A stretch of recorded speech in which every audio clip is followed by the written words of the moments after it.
présente Julien Cam, qui est kinésithérapeute, kiné en équipe de France depuis 11 ans maintenant. Mon braté, comme je l'appelle quotidiennement en soins. Et puis j'ai la chance de travailler avec un multimédaillé, puisqu'il est double champion d'Europe et double champion du monde, avec les U19 quand même. Thomas Spinardi, kiné du célèbre club de Villeurbanne Handball.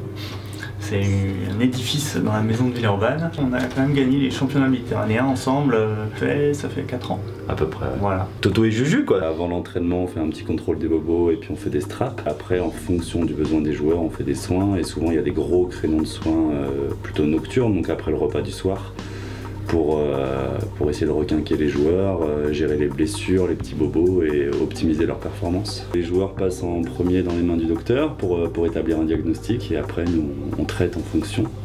Et on a la chance de travailler avec Dr Renaud qui est vraiment très bon et le diagnostic est souvent pointu. C'est un rôle quand même de coordination par rapport donc, au Covid aussi et par rapport aussi aux blessures qu'on peut avoir ou pendant l'entraînement ou pendant les matchs. Je vérifie que tout le monde est en bonne santé et que tout le monde est apte à jouer. C'est moi qui on va dire, la décision pour savoir si un joueur est arrêté, combien de temps. Il faut de la passion, il faut de l'enthousiasme, puis un staff technique qui soit en phase avec le staff médical, ce qui est le cas également. Voilà, donc on a beaucoup de chance et puis le fait de côtoyer des jeunes, ça permet de rester, on va dire, dans une certaine forme de jeunesse. Enfin, moi par exemple là j'ai un problème au niveau de mes hanches, donc je viens un peu me faire manipuler, ça me fait du bien. Mais souvent c'est pour les petits bobos après les matchs, pour être d'aplomb pour les prochains. Ici on pense pas vraiment de balle, on parle de tout, de rien, on rigole bien, c'est vraiment sympa, c'est une bonne ambiance. On a envie d'accrocher cette 9e place, c'est notre objectif. On a vu par les 2 matchs là, du tour intermédiaire qu'on avait avancé.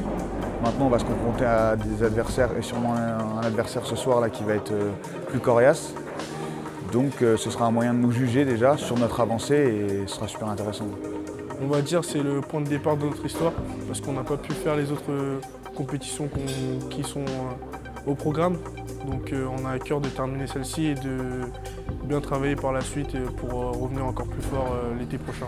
Les automatismes offensifs, on les a ou pas? Ouais. Hein, c'est clair dans nos esprits. On fait l'effort de faire durer les premières, hein, pour que tout le monde trouve son rythme.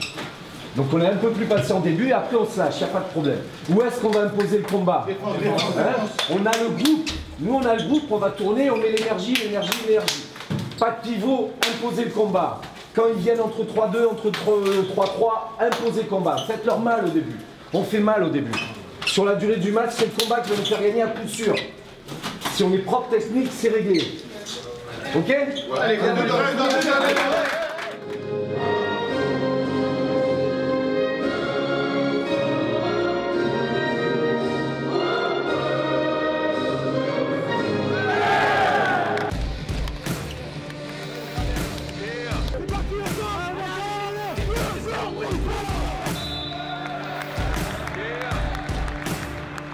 Now ask yourself this, how crazy you wanna get? I'm already crazy, but I'm crazier with my clique, crazier with my chick, I'm crazy and that's my stick. We came to get crazier than the snare drum and the kick.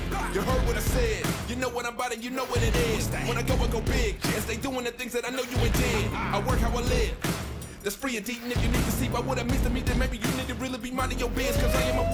La victoire est là contre une belle équipe d'Italie. C'est pas des gros gabarits mais ils jouent au handball, c'est assez académique donc ils savent jouer au handball. On avait bien joué contre les Russes et contre la Norvège. Là on a un peu moins bien joué mais la victoire est là et on accède à la 9-10e place. C'est assez bizarre parce qu'on gagne mais on n'est pas satisfait du tout de notre match.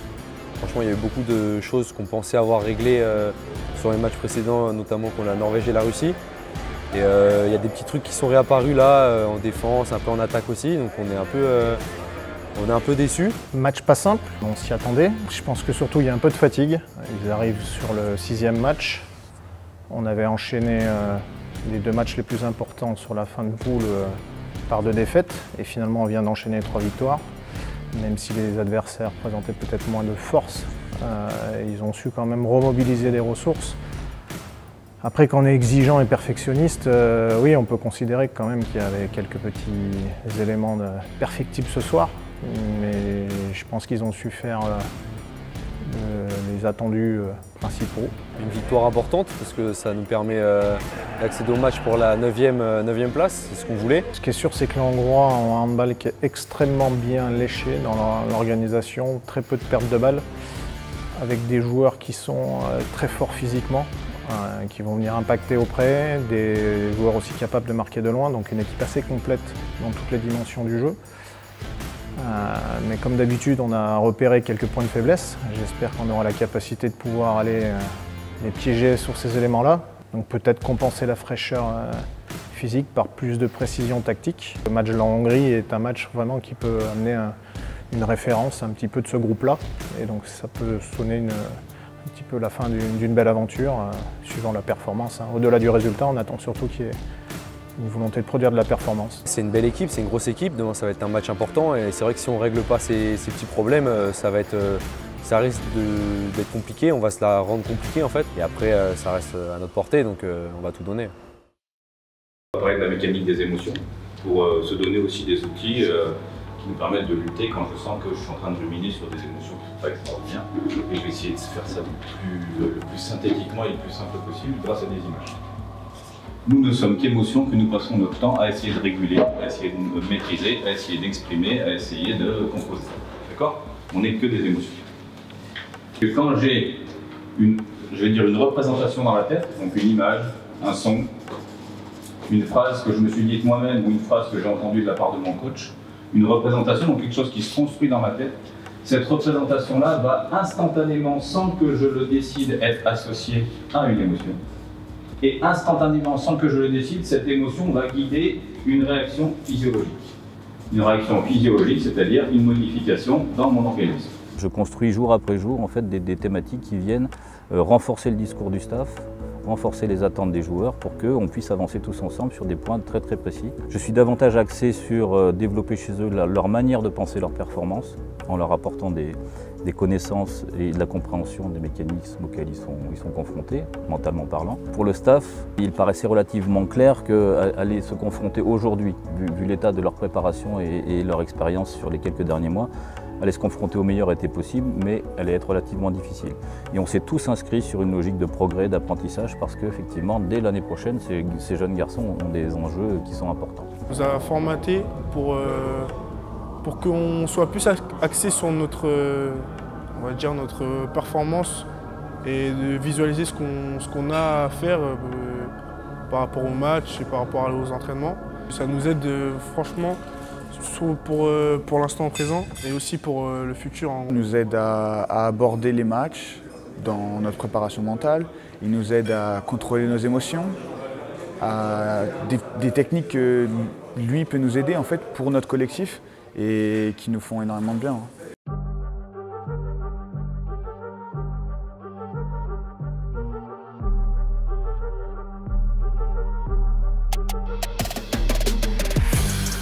Ouais, match compliqué. Je pense qu'on avait quand même l'envie de bien faire. En vrai, on est rentré dans le match comme on est rentré dans les autres matchs. Après, tout de suite d'entrée, ils nous ont étouffés, etc. Ils avaient des gros gardiens. On n'a pas su défensivement faire les efforts nécessaires pour les arrêter. Après, on a un peu pêché à la finition, donc du coup, l'écart s'est creusé et on n'est pas très bien sorti au final. Première mi-temps, on a essayé de les accrocher, de respecter les consignes d'Eric. Et bon, ils se sont adaptés par rapport à nous et c'est comme ça qu'ils ont pu prendre le large. Individuellement, ils étaient complets et collectivement aussi, ils étaient là, quoi. Le regard de départ sur cette équipe, c'était que cette équipe de Hongrie valait un dernier carré. Donc c'était une très belle équipe, très complète, parce que des joueurs physiques, des joueurs techniques. J'espère que les Minots ont appris, parce que c'est notre vocation, ça, on l'a dit, on le redit, et moi je le redirai, quand on entraîne une équipe de jeunes, le plus important c'est d'apprendre et d'avancer sur ce chemin qui est de leurs ambitions. Une bonne partie, et notamment les plus talentueux, j'espère, ont appris que la performance ne se joue pas que sur le 40-20. On aura à cœur de faire mieux en U21 parce qu'on sait qu'il y a un Euro qui nous attend. Et donc on sait qu'avec le groupe, on va essayer de travailler pour faire mieux. Ne pas baisser la tête, rester digne dans la défaite comme la victoire, mais s'instruire et revenir plus grand, plus riche, plus fort, plus